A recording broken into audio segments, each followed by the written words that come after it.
아주 오래전에 제가 청년부를 담당하고 있는데 한 청년으로부터 아주 다급한 전화를 받았습니다. 제가 전화를 받자마자 청년이 목사님 큰일 났습니다 그러는 거예요. 그래서 누가 또 다쳤는가 궁금하면 무슨 일이냐 물었더니 주변의 어느 교회에서 다운타운에 있는 어느 대학교로 교회 차량을 보내기로 했다는 것입니다.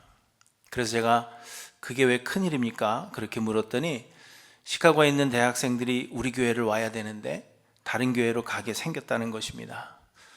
그래서 저는 그것이 결코 큰일 난 것이 아니고 불행히도 우리 교회는 다운타운에 보낼 차량이 없다, 그렇게 설명해 준 일이 있었습니다. 그런데 여러분, 많은 사람들이 우리의 신앙생활을 이렇게 경쟁으로 생각합니다. 우리 교회가 다른 교회보다 규모가 더 커야 하고 우리 교회가 다른 교회보다 더 많은 일을 감당해야 하며 또 개인의 삶에 있어서도 우리 교회 교인들이 다른 교회 교인들보다 더 열심히 해서 더 많은 복을 받아야 한다, 그렇게 생각하고 그렇기 때문에 노력하는 것이 신앙생활이라 그렇게 생각하는 것입니다. 교인들끼리는 아니더라도 적어도 믿지 않는 사람에 비해서는 더 잘 되어야 하는 것으로 생각하는 사람들이 굉장히 많이 있습니다. 여러분들 중에서도 혹시 신앙생활이 이런 경쟁이다, 내가 누구보다 복을 더 많이 받아야 되고 누구보다 더 뛰어나야 된다, 그렇기 위해서 신앙생활하는 분들이 혹 우리 가운데 있으십니까? 한번 생각해 보시기 바랍니다. 지난주에도 말씀드린 대로 세상 역사의 저자는 하나님 한 분이십니다.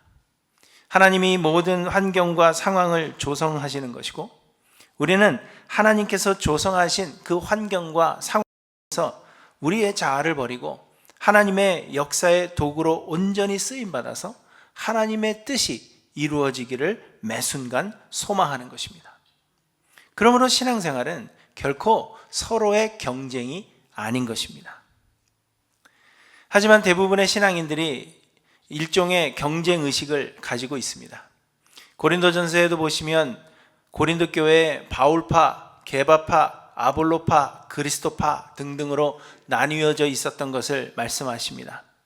그런데 이런 분파들은 경쟁의식 속에서 비롯된 것임을 우리가 부인할 수가 없습니다. 우리는 저들과는 다르다, 우리는 저들보다 뛰어나다라는 그러한 생각으로 서로의 우위를 나타내고자 경쟁하게 되는 것입니다. 빌립보 교회의 성도들도 마찬가지였습니다. 그들은 바울이 다른 사도들보다 더 뛰어나다 그렇게 생각했고 그렇기 때문에 바울이 더욱 존경을 받아야 한다 생각합니다. 그리고 그러한 바울과 가까운 사이인 자신들이 아마도 자랑스럽게 그렇게 여겨졌을 것입니다. 그래서 그들은 바울을 더욱 위대하게 보이도록 하기 위해서 어떤 열심으로 바울을 섬겼는지 모르는 일입니다. 그런데 그러한 바울이 지금 감옥에 있습니다. 또 이때를 틈타서 바울을 시기하던 사람들이 바울의 괴로움을 더할 생각으로 열심히 복음을 전하고 있습니다. 바울의 이름이 낮아지고 그들의 이름이 사람들 사이에서 언급되기 시작했고 높임을 받기 시작했습니다. 빌립보 교회의 성도들은 우리가 경쟁에서 지고 있다 그렇게 생각했는지 모릅니다. 그래서 그들의 마음에 걱정과 염려가 쌓이게 되었습니다. 그래서 바울은 빌립보 교회의 성도들에게 우리의 신앙생활이 서로 간의 경쟁이 아니라 하는 사실을 말씀하고 있는 것입니다. 우리는 서로 경쟁 관계에 있지 않고 모든 상황을 하나님께서 주관하시며 우리는 하나님께서 우리를 쓰시고자 할 때 그저 우리를 내어드릴 뿐이다, 그것을 설명하고 있는 것입니다. 그래서 오늘 본문은 그러므로 라는 단어로 시작됩니다. 여러분, 그러므로 라는 단어가 있으면 그 앞에 있는 구절이 원인이 되는 것이고 그러므로 그 뒤에 나오는 것들이 어떤 결과나 결론을 맺게 되는 것입니다. 잘 아시죠? 그래서 빌립보서 1장을 요약하면, 그러므로가 있기 전 1장을 요약하면 우리는 서로 경쟁 관계에 있지 않고 온 세상 역사를 주관하시는 분은 하나님이시며 우리는 하나님의 도구일 뿐이다, 그렇게 얘기했습니다. 그러므로 이렇게 말씀하시면서 오늘 본문에서 이 2장에서는 그러므로 우리의 신앙생활이라는 것이 어떠해야 하는가 하는 것을 설명하고 있는 것입니다. 결론은 우리는 서로 경쟁하는 것이 아니다 하는 사실입니다. 여러분, 이 사실을 마음속에 기억하시기를 바랍니다. 내가 누구보다 더 뛰어나야 되는 것, 내가 누구보다 더 잘 돼야 되는 것, 그것이 결코 신앙생활이 아니라는 것입니다. 또한 많은 사람들이 은혜를 갚기 위한 신앙생활을 합니다. 미국 안에서 이 한인교회, 이민 한인교회 80년대와 90년대 초반에 엄청난 부흥을 이루었습니다. 그런데 그 원인으로 꼽히는 것이, 첫째는 공항 픽업이고요, 둘째는 공항 픽업이고요, 셋째도 공항 픽업입니다. 무슨 이야기인가 하면 80년대와 90년대 초 한국에서 미국으로 이민 오는 사람들이 굉장히 많았습니다. 그런데 이 미국 생활이 준비되어서 오는 보다는 아무런 대책이 없이 그저 한국에서 잘 안 되니까 미국을 가면 더 잘 되겠지라는 아메리칸 드림을 꿈꾸며 오는 사람들이 대부분이었습니다. 그래서 미국으로 건너오면서 미국에 아는 사람이 하나도 없기 때문에 연락을 하는 곳이 한인교회입니다. 그 지역의 주소록을 보면서 한인교회로 전화를 하는 것입니다. 그러면 한인교회 목사님들이 공항에서부터 그들을 픽업하여서 아파트도 구해주고 차도 구해주고 또 직장도 알선해 주었던 것입니다. 그리고 그분들이 이민 생활을 하는 동안에 한인들과 교제하기 위해서 교회에 출석하기 시작한 것입니다. 저희 장인 장모님도 처음 미국에 오셨을 때 우리 교회 원로 목사님이신 조 목사님이 아파트도 구해주고 직장도 구해주고 그러셨던 것으로 알고 있습니다. 그런데 여러분, 이것이 8, 90년대에 이민교회가 급성장한 이유입니다. 아무 대책 없이 미국으로 이민 와서 목사님들의 도움을 받으신 분들이 교회에 출석하기 시작한 것입니다. 그래서 8, 90년대에 이민교회가 급성장한 이유로 공항 픽업을 들고 있는 것입니다. 요즘은 그런 분들은 거의 없죠. 인터넷이 발달되어서 이미 한국에서부터 집이며 차며 다 준비하고 오기 때문에 과거처럼 그렇게 꿈을 찾아서 오는 이민자들이 사실 거의 없습니다. 그런데 그렇게 교회를 출석하게 되신 분들 중에서 예수를 그리스도로 영접하게 되고 꾸준히 신앙생활을 하신 분들도 물론 많은 사람들이 5년 정도 지나면 교회를 떠났습니다. 혹은 도움을 주셨던 그 목사님이 은퇴하고 나면 더 이상 교회를 출석하지 않았습니다. 왜 그런지 아십니까? 은혜를 갚기 위해 신앙생활을 했기 때문입니다. 공항에서 픽업도 해주고 집도 구해주고 직장도 구해줬는데 바로 그 다음 주부터 교회 안 나가면 미안한 것입니다.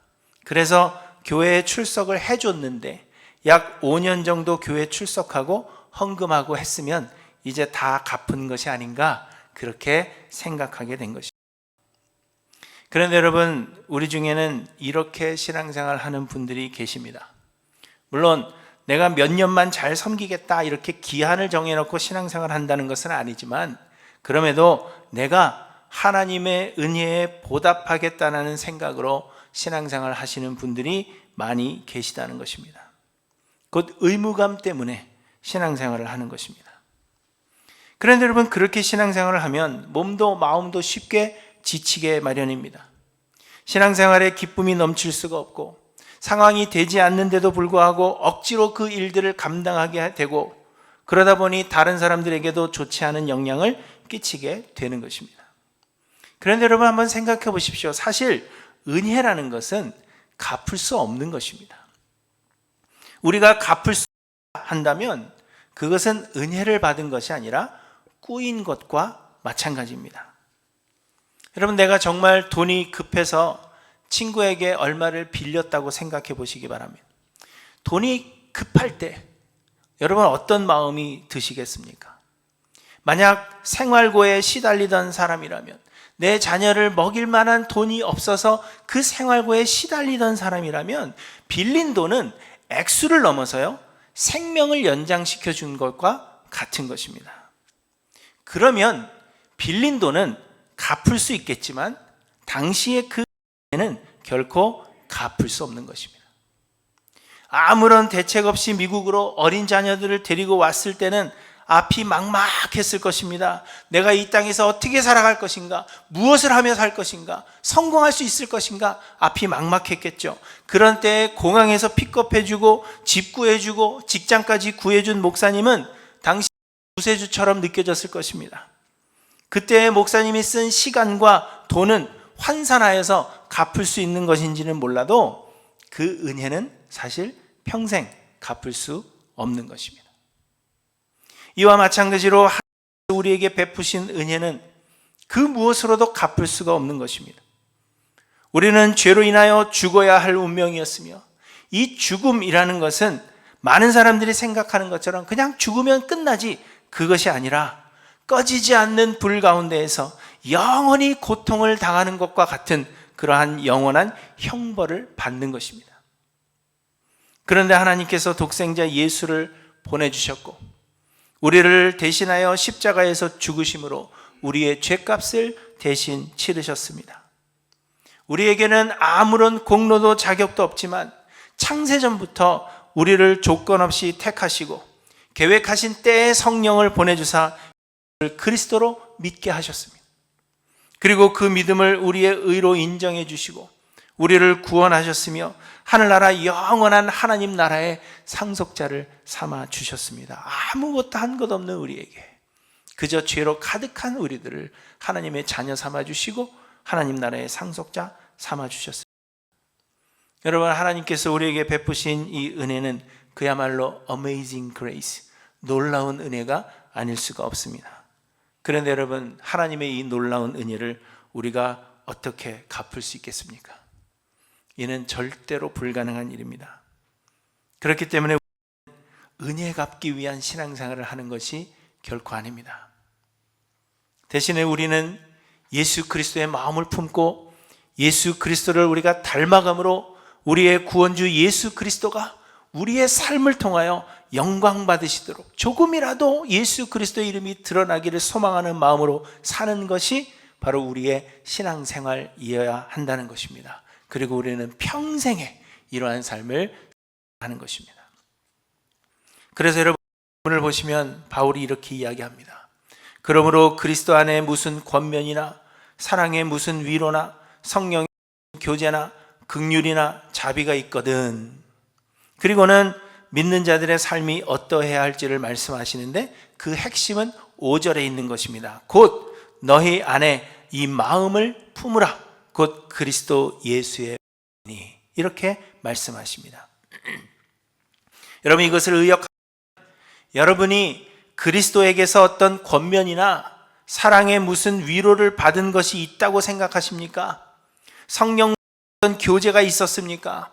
하나님의 긍휼하심이나 자비하심을 느낀 일이 있으십니까? 만약 그러하다면 그 은혜를 갚을 생각을 하지 마시고 그리스도 예수의 마음을 품으십시오. 이렇게 말씀하시는 것입니다.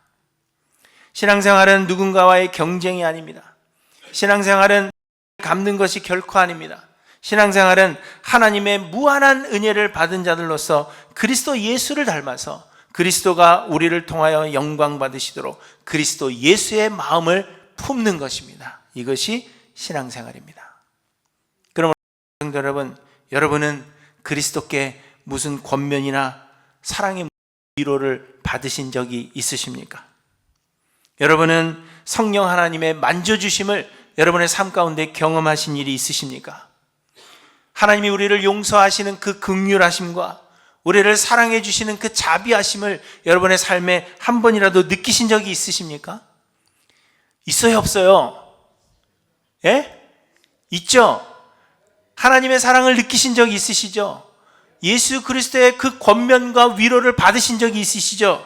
그러하다면 그 은혜를 갚겠다고 생각하지 마시고 그리스도의 마음을 품고자 노력하라. 그렇게 말씀하고 있는 것입니다.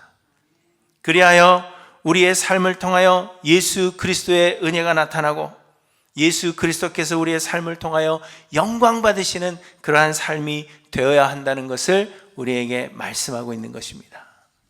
그러므로 사랑하는 성도 여러분, 여러분이 그리스도의 어떤 사랑과 권면을 받은 것이 있다면, 어떠한 위로를 받은 일이 있다면, 긍휼하심과 자비하심을 느끼신 일이 있다면 그리스도 예수의 마음을 품으시기 바랍니다. 그렇다면 여러분, 예수 그리스도의 마음을 품는다는 것은 과연 어떤 것입니까? 첫째로 그리스도 예수의 마음을 품는다는 것은 자기를 낮추는 것입니다. 너희 안에 이 마음을 품으라, 그 그리스도 예수의 마음이니, 이렇게 말씀하신 바울은 제일 먼저 그는 근본 하나님의 본체시나 하나님과 동등됨을 취할 것으로 여기지 아니하시고 오히려 자기를 비워 종의 형체를 가지사 사람들과 같이 되셨다, 이렇게 말씀하십니다. 예수님은 원래 하나님이십니다. 하나님은 삼위로 계시는데 성부, 성자, 성령 하나님이십니다. 우리의 편의와 우리의 이해를 돕기 위해서 아버지와 아들 그리고 성령으로 그렇게 분류하지만 삼위 하나님이 본체로는 한 분이시며 그 권능과 영광에 있어서 동등하십니다. 이 삼위일체의 교리는 설명하기도 힘들고 이해하기도 힘듭니다. 왜 이해하기 힘드냐? 하나님은 영이시며 우리와 같은 사람이 아니시기 때문입니다. 사람의 관점에서 삼위일체 하나님을 자꾸 이해해 보려고 노력하는데 하나님은 사람이 아니고 영이시기 때문에 이렇게 설명하고 저렇게 설명해도 이해가 잘 되지 않는 것입니다. 집에서 키우는 애완견이 주로 자기도 그 집의 한 일원이라고 생각하죠. 가족이라고 생각하죠. 개들은 그렇게 생각할 겁니다. 그러나 사람을 전혀 이해하지 못하는 것과 같은 것입니다. 그러므로 부족한 인간으로서 삼위일체의 교리를 온전히 이해하는 것은 힘들지만 우리가 알아야 할 정말 중요한 사실은 예수님은 원래 하나님이시다라는 사실입니다. 예수님은 편의에 따라서 분류되기도 하시지만 그러나 그 본체에 있어서 하나님과 한 분이시며 영광과 권능에 있어서 하나님과 동등하신 하나님이시라는 사실입니다. 그런데 하나님께서 우리를 대신하여 십자가에서 죽으시고 우리를 구원하시기 위해 사람이 되셨습니다. 이는 말씀드린 대로 사람이 사람의 형체를 버리고 애완견과 같이 된 것과 같은 것입니다. 여러분, 사람이 애완견처럼 된다는 것이 가능하겠습니까? 여러분은 애완견처럼 되고 싶으십니까? 여러분들이 애완견을 너무도 사랑하고 그래서 스스로 강아지의 아빠요, 엄마요, 때로는 형이요, 누나요, 이렇게 자기를 자청하지만 그렇다고 해서 개가 되기를 원하는 사람은 아무도 없을 것입니다. 아무리 애완견을 사랑한다고 해도 강아지처럼 되기를 원하는 사람은 없는 것입니다. 그런데 여러분, 예수님은 그렇게 하셨다는 것입니다. 하나님이신 예수님께서 사람이 되신 것입니다. 예수 그리스도의 낮아지심은 십자가에서 달려 죽으시기 이전에 하늘 보좌를 뒤로 하고 사람이 되신 데에서 시작된 것입니다.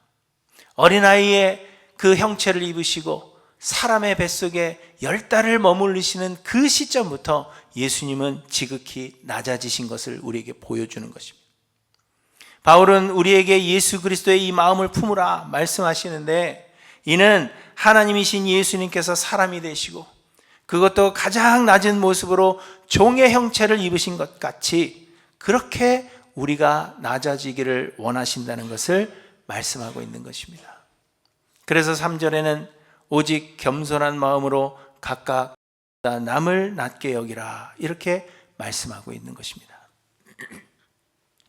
그러나 여러분, 사실 우리는 모두 높아지기를 원합니다. 신앙생활을 하는 사람들 중에 신앙생활을 열심히 하는 이유는 높아지기 위해서입니다. 우리는 낮아져야 한다, 겸손해야 한다 말하지만 실상 우리가 낮아지기를 이유는 낮아지는 사람을 하나님이 높여주신다고 말씀하시기 때문입니다. 결국 우리는 높아지기 위해서 신앙생활을 하고 있는 것입니다. 그러나 여러분, 우리는 진심으로 낮아져야 합니다. 하나님이 우리를 높여주실 것이기 때문에 낮아지는 것이 아니라 진심으로 종의 형체를 입고 오직 겸손한 마음으로 각각 자기보다 남을 낮게 여기며 다른 사람을 종처럼 섬겨야 한다는 것을 우리에게 말씀하십니다. 사랑하는 성도 여러분, 다른 이들의 종이 되시기를 바랍니다. 우리 교회는 서로 섬기기를 원하는 종들만 있기를 소망합니다. 그때 하나님께서 우리를 어떻게 변화시키실지 여러분 그 기대하면서 서로의 종이 되며 예수 그리스도의 마음을 품으시는 저와 여러분들 되시기를 간절히 소망합니다. 둘째로 그리스도 예수의 마음을 품는다 하는 것은 자기를 희생하는 것입니다. 예수 그리스도는 십자가를 지셨고 십자가에서 죽으셨습니다. 그러나 예수 그리스도께서 지신 십자가는 예수님이 지셔야 할 십자가가 아니었습니다. 이사야 53장에 보시면 그는 실로 우리의 질고를 지고 우리의 슬픔을 당하였거늘 우리는 생각하기를 그는 징벌을 받아 하나님께 맞으며 고난을 당하노라 이렇게 말씀하십니다. 사람들은 예수님께서 십자가를 지신 것은 예수님의 죄로 인하여 징벌을 받아 하나님께 맞으며 고난을 당하신 것이라 그렇게 생각했다는 것입니다. 그러나 성경은 또 말씀하십니다. 그가 찔림은 우리의 허물 때문이요 그가 상함은 우리의 죄악 때문이라. 그가 징계를 받음으로 우리는 평화를 누리고 그가 채찍으로 맞음으로 우리는 나음을 받았도다. 예수님은 우리를 대신하여 채찍에 맞으시고 우리의 죄 때문에 십자가를 지셨습니다. 그리하실 필요가 없으시지만 죄인인 우리들 또한 구원의 능력이 전혀 없는 우리들을 구원하시기 위해 기꺼이 십자가를 지신 것입니다. 그 예수 그리스도는 죄인들을 위해 자기를 희생하신 것입니다. 그리고 바울이 그리스도 예수의 마음을 품으라 말하는 것은 이렇게 예수 그리스도의 희생을 본받으라 하는 이야기입니다. 그래서 3절에도 보시면 아무 일에든지 다툼이나 허영으로 하지 말라 말씀하십니다. 영어 성경에는 이기적으로 살지 말고 너 자신만을 위해서 살지 말고 다른 사람을 괴롭게 하지 말라 이런 의미로 해석합니다. 또 4절에는 각기 다른 사람들의 돌보라 말씀하십니다. 곧 다른 사람들을 위해서 자신을 희생할 수 있어야 한다는 것입니다. 그렇다면 여러분은 얼마나 희생하십니까? 여러분은 다른 사람들을 위해서 혹은 주님의 몸된 교회를 위해서 무엇을 희생해 보셨습니까? 최근 내가 남을 위해서 교회를 위해서 희생한 것이 있는지 생각해 보시기 바랍니다. 현대의 신앙인들은요 사실 희생을 원하지 않습니다. 많은 사람들이 신앙생활할 교회를 선택하는 조건은 사실 교회에서 내가 무엇을 얻을 수 있으며 이 교회가 나에게 어떤 이로움이 될까이지 내가 이 교회에서 어떻게 섬겨 어떻게 희생하여 예수 그리스도의 마음을 품을 것인가 그것을 고민하는 사람은 많습니다. 부부생활도 마찬가지입니다. 가정에서도 마찬가지입니다.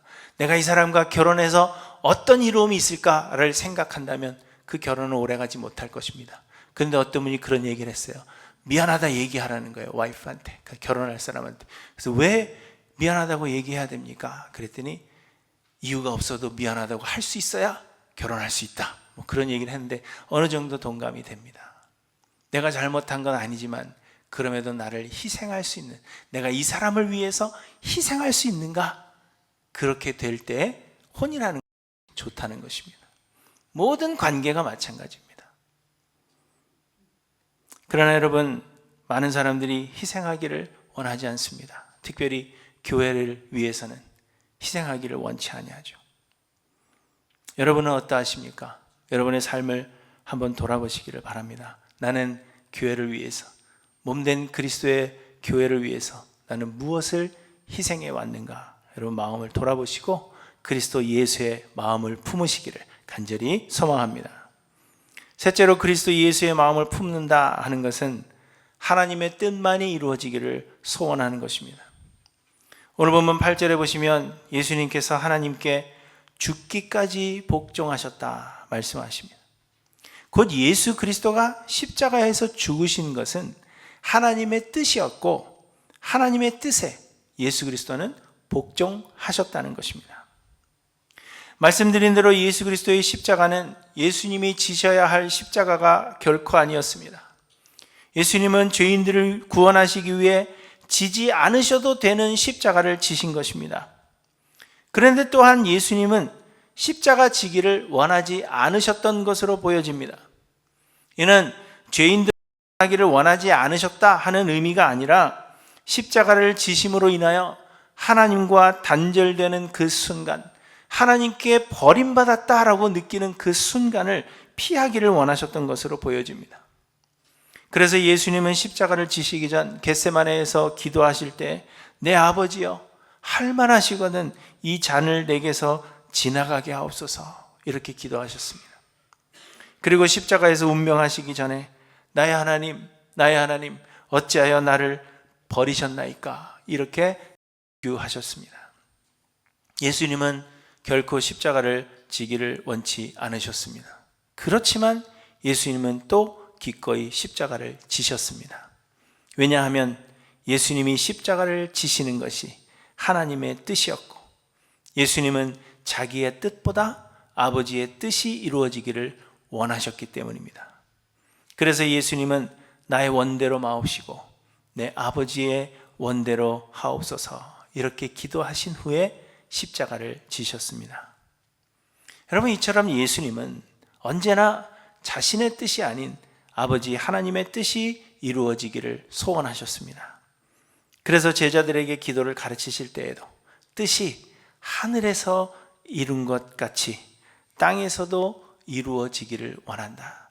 아버지의 뜻이 하늘에서 이룬 것 같이 땅에서도 아버지의 뜻이 이루어지기를 소망한다. 그렇게 기도하라고 말씀하시는 것입니다.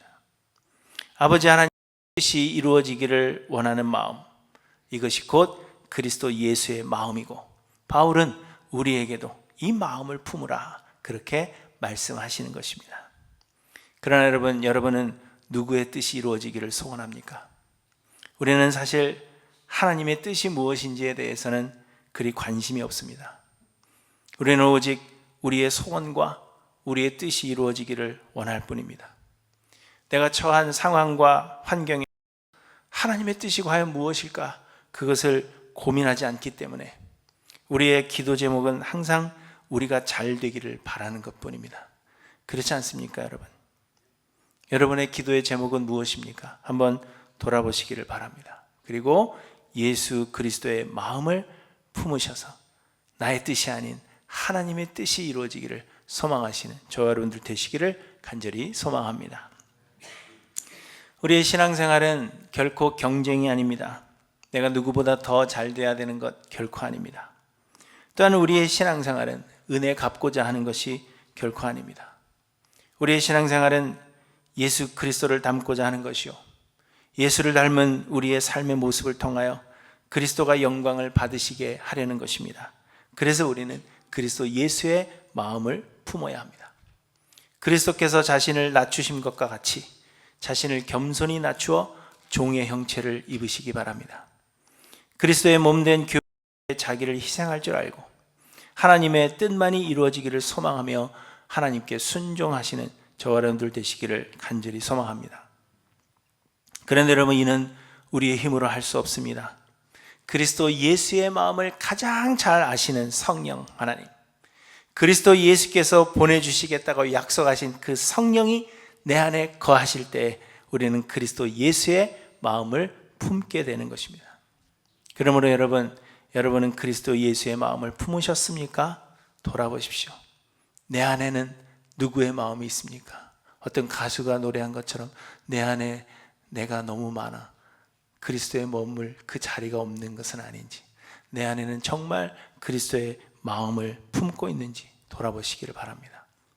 그래서 성령의 충만함을 간구하여서 삶을 주께 드리고 우리의 삶이 하나님께 영광하는 삶들이 모두 되시기를 주님의 이름으로 간절히 축원합니다.